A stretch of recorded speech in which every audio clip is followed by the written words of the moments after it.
Olá, seja muito bem-vindo, muito bem-vinda ao Estúdio Comunicafé. Nesse primeiro episódio da nossa nova série Descomplicando a Contabilidade, eu estou aqui com a contadora das empresárias Milene Santos, que vai traduzir esse universo das finanças e da contabilidade empresarial, para que você enxergue o seu negócio com mais clareza e estratégia. E nós vamos começar falando sobre a declaração do imposto de renda, que já agora termina dia 30 de maio, e uma obrigação, que muitas pessoas temem, mas que pode ser ali uma grande aliada no seu negócio. Você sabe o que o imposto de renda revela sobre a sua vida financeira? Então é sobre isso que nós vamos falar agora, transformando esse tema tão burocrático em um guia prático de autoconhecimento financeiro. Milene, vamos lá, já pega a sua caneca de café, você também, e vamos juntos.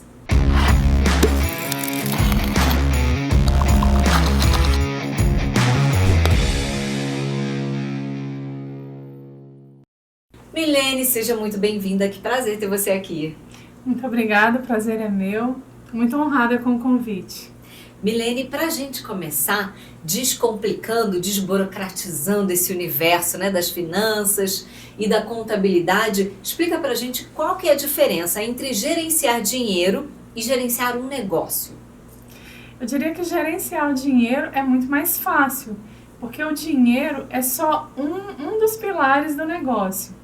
Quando você tem um negócio que é mais desenvolvido, você vai ter financeiro, que é o dinheiro, pessoas, processos, é muito mais complexo. Mas quem gerencia bem o dinheiro já deu um bom passo, já está num caminho certo para gerenciar um negócio.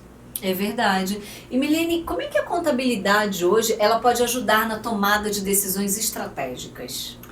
Estratégica é a palavra certa. A contabilidade hoje é muito mais gerencial, ela é muito mais consultiva do que um mero entregador de impostos e cumpridor de obrigações.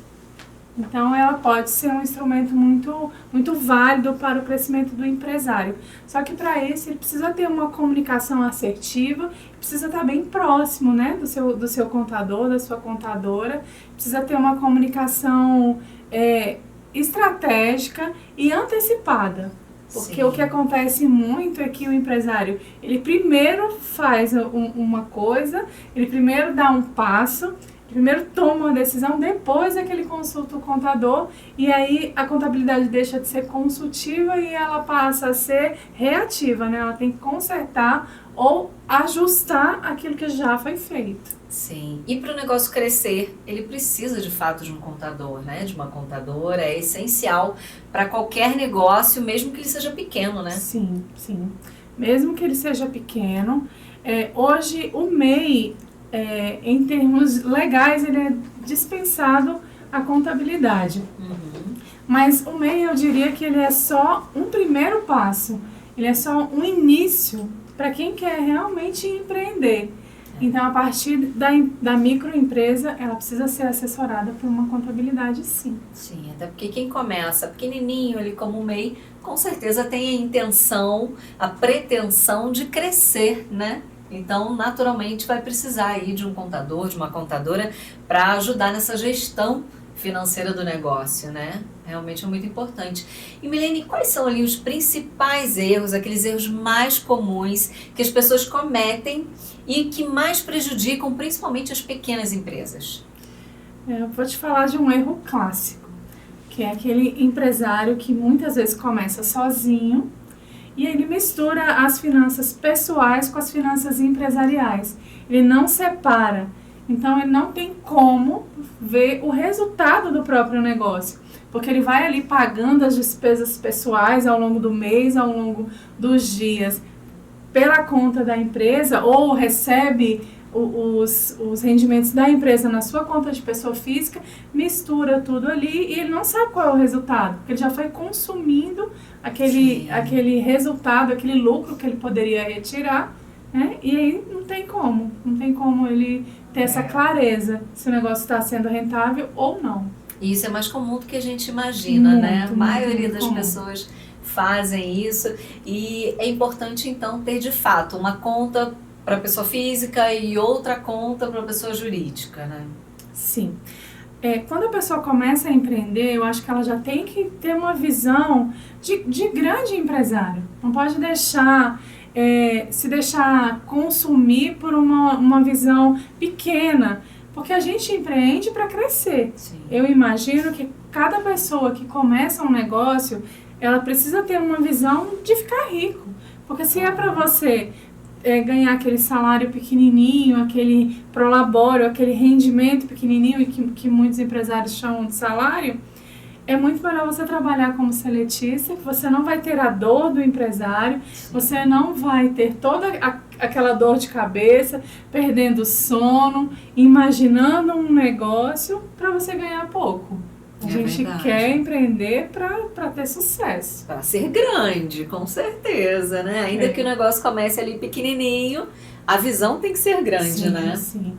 Você precisa ter uma estratégia, uma visão de futuro, saber onde é que você quer chegar. Exatamente. E nesse caminho, o contador caminha junto, né? Caminha com certeza. Tem que ir junto, exatamente. Agora, vamos entrar um pouquinho no assunto imposto de renda, tão temido imposto de renda, né? Que é visto como um fardo pela maioria das pessoas e não como uma ferramenta de planejamento financeiro, que é o que ele é, não é, Milene? Sim. Além de ser uma prestação de contas ao fisco, à Receita Federal, a declaração de imposto de renda ela pode ser um instrumento de avaliação, né, do seu rendimento, dos seus gastos, da sua evolução patrimonial. Quando a gente começa a ver a declaração de imposto de renda sobre essa ótica, sobre essa perspectiva, a gente consegue enxergá-la de uma maneira diferente. Sim. E como que a gente faz para interpretar ali os dados da declaração, para entender seus hábitos financeiros, né, os nossos hábitos financeiros? Como é que a gente faz isso? Como é que a gente tem essa interpretação desses dados? Por exemplo, aqui em Brasília tem muito servidor público, que tem bons salários, bons rendimentos. E acontece com uma certa frequência, a gente tem um cliente que é servidor público e que ele vai fazer a declaração de imposto de renda e quando ele recebe o informe de rendimentos anual, ele se assusta, ele pensa, nossa, eu recebi isso tudo e para onde foi esse dinheiro? Se eu não tive uma evolução patrimonial, eu não investi, eu não comprei imóveis, eu não fiz um consórcio, eu não troquei de carro, onde é que foi que eu gastei? É aí que muitos tomam um susto, sabe? Sim. Quando olham o macro, começam a avaliar que às vezes estão gastando o dinheiro que ganham de uma forma não tão adequada, né? Não estão pensando no futuro, não estão guardando dinheiro, investindo melhor. É verdade. E existe um mapa ali que ajude as pessoas a preencherem essa declaração sem erros? Tem um mapa, sim. Ao longo do ano, as pessoas deveriam fazer uma pastinha lá no seu computador, irem guardando os seus gastos dedutíveis, que são os gastos com educação, com saúde, colocarem aquilo ali numa pastinha. Hoje, a declaração, boa parte dela ela já vem, esses informativos, pelo Gov, mas nem tudo vem. Então, se você tem ali um controle, uma planilha com todos os seus gastos dedutíveis, isso já ajuda muito. Porque o informe de rendimentos anual e os informes bancários, você só vai obter mesmo quando vira o ano, quando os bancos e os empregadores fazem aquela declaração de rendimento, né? Sim. Mas ao longo do ano dá para ter esse controle dos gastos, sim. Qual que é a diferença entre a declaração simplificada e a declaração completa? Tem uma ali que seja mais vantajosa? Tem que analisar, Camila, porque para cada pessoa vai ter uma análise diferente. A declaração simplificada, a Receita já te dá um valor, que é de 20% do seu total de rendimentos, que ela atribui ali como gastos dedutíveis. A declaração completa, ela precisa da comprovação dos seus gastos, precisa das notas fiscais, dos recibos de médico, de dentista, psicólogo, dos recibos de escola, de faculdade. Então, você precisa comprovar. E a declaração simplificada não, é um valor já atribuído pela Receita Federal para você deduzir como gastos ali e diminuir a sua base de cálculo do imposto. Entendi. E todas aquelas notas que a gente recebe, às vezes, por e-mail de uma compra que a gente fez, aquelas notas eletrônicas, essas notas, elas podem ser deduzidas no imposto de renda, não? Não, elas não podem ser deduzidas, mas veja bem, é um instrumento de controle da Receita Federal do que você gasta. Porque, por exemplo, tem gente que declara que ganha 3 mil reais, por exemplo, por mês e gasta 10 com cartão de crédito. Então, é um instrumento de controle, a nota fiscal eletrônica, sim.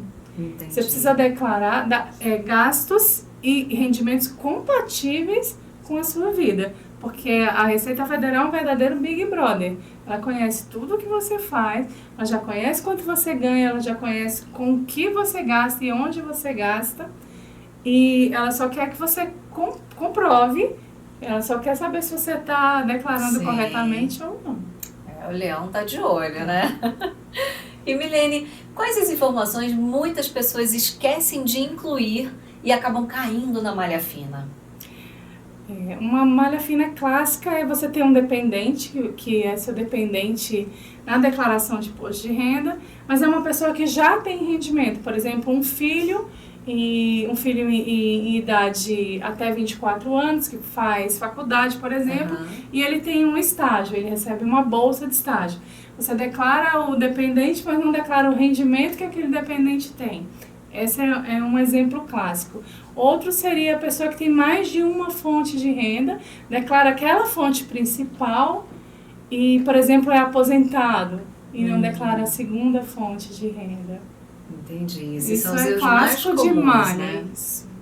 Entendi. E o imposto de renda, Milene, ele pode revelar ali oportunidades de investimentos e ajustes na vida financeira também? Pode sim. Como eu falei lá no início, você começa a avaliar, né, onde você está gastando. É óbvio que a declaração de imposto de renda não é um retrato perfeito da sua vida financeira, mas se você teve ali um rendimento, você não evoluiu seu patrimônio naquele ano, não comprou nada que fosse substancial, não investiu, para onde que foi o seu dinheiro? Então, eu vejo uma boa oportunidade, tanto de você avaliar onde você está gastando, ou se os seus rendimentos, se você é uma pessoa que investe, se os seus rendimentos se estão bons, se estão compatíveis, se estão te dando aquele retorno que você gostaria, né? É nesse momento que você pode avaliar. E Milene, a gente está falando aqui da declaração do imposto de renda da pessoa física, porque da pessoa jurídica, naturalmente, né, a empresa já tem um contador e o contador vai fazer naturalmente essa declaração para você, juntar, né, os documentos todos. Sim. Mas no caso da pessoa física, necessariamente, ela precisa de um contador para fazer ou ela mesma pode fazer sozinha? A declaração de imposto de renda ela é muito interativa e está cada vez mais interativa. Como eu falei hoje com o Gov, muitas informações já vêm importadas, mas se o contribuinte é uma pessoa que tem muito patrimônio, muitos investimentos, investimento em bolsa, ou se ela tem muita movimentação patrimonial durante o ano, vendeu, comprou imóvel, teve ganho de capital, é importante a assessoria de um contador, sim. Por exemplo, o programa de ganho de capital ele é um programa feito em separado da declaração de imposto de renda e importado para a declaração de imposto de renda. E nem sempre a pessoa leiga, digamos assim, sabe fazer. É bom ter a assessoria de um contador. Importante. Ainda mais porque a gente também acompanha essa declaração, se ela foi processada, se ela teve alguma malha. Se tem uma malha, a gente já consegue sanar, né, de uma maneira mais tempestiva, mais rápida. Sim. E as chances de cair na malha fina também são muito menores, né? A gente imagina que sim. Sim. Declarado como um profissional, não sana todas as pendências, às vezes tem até alguma coisa que o próprio contribuinte esquece, mas cerca melhor, né? Sim, é verdade. E existe algum benefício, Milene, de declarar mesmo quando não há obrigatoriedade? Sim, Camila, essa pergunta é super importante. A legislação diz que você precisa ganhar um valor acima de X, né?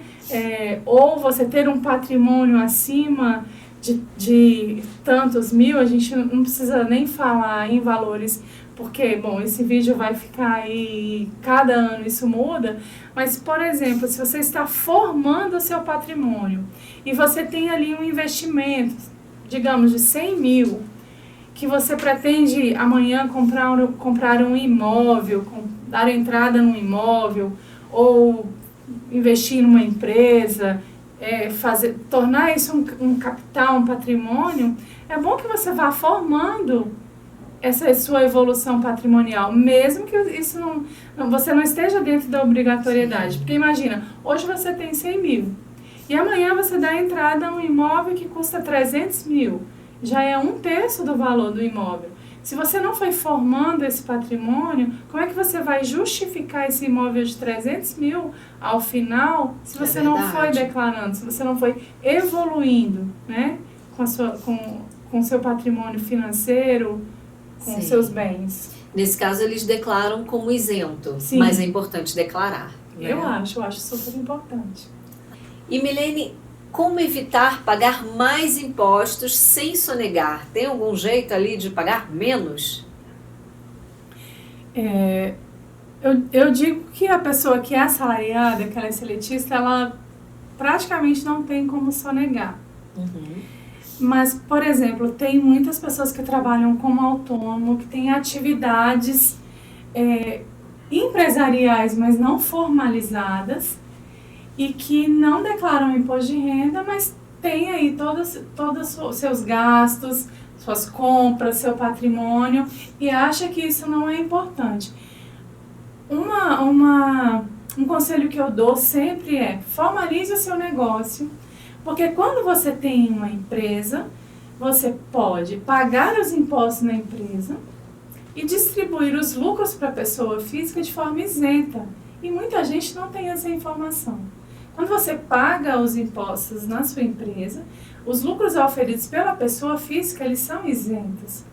Então, você deixa de pagar o imposto na pessoa física, justifica seus ganhos, sua evolução patrimonial, seus gastos, fica em dias com o leão sem sonegar. Outra questão é que quem recebe rendimento assalariado ou rendimento de trabalho autônomo pode ir pagando o carnê-leão ao longo do ano. Por exemplo, quem trabalha em organismo internacional que não sofre a retenção na fonte, pode ir pagando o carnê-leão ao longo do ano, para que isso não fique tão pesado no próximo ano na declaração do imposto de renda. Você já vai diluindo esse imposto aí, e depois você faz a declaração de rendimento anual, você só complementa, ou se você pagou a mais, até recebe uma restituição às vezes. E tem também o PGBL, né, que é um plano de previdência complementar, do qual você deduz 12%, você pode deduzir até 12% do seu rendimento tributário. Isso é legislação, isso é legal, e isso diminui também o seu pagamento de imposto. É um investimento que você faz e que faz diminuir o seu imposto a pagar. Também é uma boa dica. E Milene, a gente está falando aqui do imposto de renda pessoa física, né? Pessoa jurídica, tem muita diferença a declaração? Tem diferença sim, porque a pessoa jurídica, os rendimentos dela são os rendimentos das notas fiscais emitidas, do serviço prestado, das vendas de mercadoria. É diferente tanto a legislação quanto os impostos incidentes sobre aquele faturamento, digamos assim, né? É bem diferente, sim. E eu acho mais complicado, né? Não é à toa que precisa ter um contador ali para ajudar, porque eu acho que é mais burocrático, não é? É mais burocrático, é muito burocrático. Sim. A pessoa jurídica, ela tem outras obrigações que a gente nem chama de declaração de imposto de renda, mas são outras obrigações acessórias à tributação em si, que precisam ser declaradas. Isso tem uma periodicidade diferente, tem mensal, tem anual, né? Então, sim, é diferente sim. Milene, você deu uma dica aí que precisa de organização na vida pessoal para que você consiga juntar todos os documentos necessários na hora de declarar o imposto de renda. Apesar de que tem muita gente que deixa para fazer isso no último dia ali, né, no dia 30 de maio, 45 de segundo tempo, e é aquela loucura. Mas fazer uma pastinha no computador e juntando os documentos ali é uma forma de organizar a vida pessoal para ajudar na hora de declarar. E como organizar as finanças empresariais? Qual seria o primeiro passo? O primeiro passo seria separar as finanças pessoais das finanças empresariais, digamos assim. Abre uma conta de pessoa jurídica, recebe ali sua prestação de serviço, as suas vendas nessa conta, paga todas as despesas da sua empresa separadamente e aí você vai ver o que sobra para você pagar um prolabore ou distribuir lucros para si mesmo. Primeiro passo. E é importante o empresário ele tirar o seu prolabore. Muitos também acabam não tirando, né? O prolabore é a remuneração que o empresário recebe pelo serviço prestado pela própria empresa, para a própria empresa, né? Essa seria a remuneração pelo trabalho que ele desenvolve ali. Quando a gente começa, geralmente a gente começa sozinho. Se você tiver um colaborador, um empregado, você tem que pagar. E você trabalhando para a sua própria empresa, você precisa receber. E esse é o prolabore. Depois que você vai crescendo, vai criando uma robustez no seu negócio, você começa a retirar lucros. E essa tem que ser a meta da pessoa que empreende. Lucro. Qualquer outra situação não é uma empresa. É uma ONG, é uma associação. Mas quando você empreende, você precisa avisar lucro. Além do prolabore, né? Sim. Prolabore ali seria um rendimento mínimo ou um valor de mercado para aquela função que você desenvolve. O prolabore ela tem incidência de impostos tais como o salário, ela tem o INSS e o imposto de renda, mas o lucro não, o lucro é isento. Então, isso é que tem que ser a visibilidade que o empresário precisa ter quando ele empreende. Não é receber salário. Para receber salário, você trabalha como seletista, não tem a dor, né, a dor do empresário, que a gente sabe, que a gente perde noites de sono, porque você precisa ter uma visão muito além. O empresário, ele é empresário 24 horas. Ele não desliga o botão de empresário na hora que ele vai para casa. Ele vive aquilo ali e para viver isso aí 24 horas do dia, você precisa ter, né? Precisa ter uma recompensa. Uma recompensa. É verdade. Engana-se quem acha que o empresário trabalha menos do que o assalariado. Pelo contrário, trabalha muitas vezes muito mais, né? Se a pessoa pensa em empreender e já acha que vai trabalhar menos, nem começa. É verdade. Que vai trabalhar menos ou que vai ganhar mais. Porque também a gente não começa ganhando mais. É verdade. A maioria, eu diria 90% dos empresários começam ali com as contas muito justas e trabalhando muitas horas. Agora a gente entrou nessa questão aí de lucro, de prolabore, lucro. O que é mais importante? O fluxo de caixa, o lucro ou o faturamento? O lucro. O faturamento é importante? É o faturamento que traz o lucro? Sim. Mas não adianta você faturar X e gastar 99% de X. Né? Para você ter lucro, você precisa ter um faturamento bom e ter um gasto bem menor do que você fatura. Então, lucro. Fluxo de caixa também é muito importante, mas isso é uma coisa que você vai desenvolvendo ao longo da sua atividade empresarial. Você vai sentindo, você vai medindo, você vai vendo a temperatura do seu negócio e vai atribuindo um fluxo de caixa melhor. Principalmente quem trabalha com atividade mercantil, trabalha com venda, né? mas é lucro. O lucro é o principal. E Milene, é possível transformar relatórios contábeis em ferramentas práticas do dia a dia? Sim. Como fazer isso? Existem algumas ferramentas contábeis que ajudam bastante, mas hoje já existem outras ferramentas que são financeiras e que trabalham muito aliadas, muito próximas à contabilidade e que te dão essa visão mais imediata do seu negócio. Porque a contabilidade, ela olha muito uma coisa que já passou. Você vai olhar o mês que passou, o ano que passou. O financeiro, ele olha para o futuro. Por isso que hoje, contabilidade e financeiro, e tem muitas empresas contábeis que já desenvolvem o BPO financeiro, trabalham de uma forma muito próxima, para poder ter essa visão estratégica e poder antever, prever certas situações que podem melhorar o desempenho da empresa. Sim. Milene, existe ali alguma métrica pouco conhecida que as empresárias elas deveriam monitorar? Olha, eu não diria métrica, mas uma coisa que o empresário tem que olhar bastante é a precificação, tanto do seu produto, quando ele vende, quanto da sua prestação de serviço. Muita gente, na hora de precificar o produto, não olha tudo que você usa, tudo que você precisa para prestar aquele serviço ou para vender aquele produto.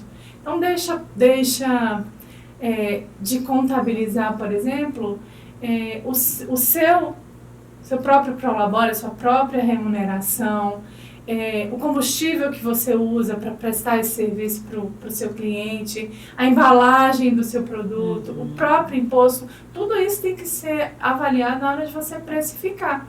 Porque senão a gente vem naquela situação que falou agora há pouco. Tem um faturamento alto, mas o custo é muito alto muito também. Mais alto. Então, o lucro ali é muito justo e às vezes nem tem. Às vezes nem tem. Sim. E como que a gente faz para alinhar ali as metas empresariais das metas pessoais usando a contabilidade? Eu acho que você começa dizendo quanto que eu quero ganhar, quanto que eu quero tirar de lucro, quanto que eu quero retirar de lucro da minha empresa. Eu quero ter uma remuneração de X. Isso aqui eu estou falando para aquele empresário que está começando, que às vezes tem um colaborador, 2, ele tem todos os custos ali, mas ele tem o lucro que ele precisa retirar, o que ele deseja retirar. Começa por ali, quanto que eu quero ter no meu bolso, Sim. E aí faz um caminho inverso, sabe? Atribui essas metas do fim para o começo. Quanto que eu quero ter, quanto que eu preciso ter, e para chegar nessa retirada de lucro aqui, aí quanto que eu tenho que faturar, o que eu preciso reduzir. Sim. E aí alinha essas metas dessa forma. Eu acho que é uma boa estratégia. Com certeza, uma ótima dica também para a gente já ir se caminhando para o final, Milene, desse primeiro episódio, porque é uma série, então vão ter outros episódios aí, desburocratizando, descomplicando, né, a contabilidade. Milene, quais são os sinais de que uma empresa precisa de um contador especializado? Especializado, todo contador ele precisa ser especializado, ele precisa ser um especialista. Como eu falei, o MEI ele não precisa ter uma assessoria contábil ali imediata, mas a partir do momento que você começa a crescer, precisa contratar o primeiro empregado, precisa abrir um espaço físico, às vezes a pessoa só trabalha online, você já precisa da assessoria de um contador. Porque crescer precisa ter estratégia. Sim. Porque quando você cresce de uma maneira não estratégica, às vezes você cresce errado. Sim. E não tem como crescer, mesmo com estratégia, não tem como crescer sozinho. Até porque se você tem uma estratégia, a sua estratégia com certeza não é crescer sozinho. Não. Não é? Então, Para isso você vai precisar realmente de contador, de repente de um colaborador te ajudando, né? De outras pessoas além da equipe, que é o que a maioria dos empreendedores, né, começam, né, fazem. Então realmente um contador faz toda a diferença. Milene, eu quero agradecer muito a sua presença aqui, sua participação no nosso podcast, nesse primeiro episódio dessa série, que eu tenho certeza que vai abrir aí muitas mentes, muitas cabecinhas, né? Vai trazer o entendimento, clareza para muitas pessoas. Obrigada. Muito obrigada também por essa oportunidade. Espero que eu tenha conseguido contribuir de alguma forma. Com certeza contribui muito. E você, continue ligadinho no Estúdio Comunicafé para a nossa série Descomplicando a Contabilidade com Milene Santos. A gente volta aí para mais um episódio logo logo. Até lá!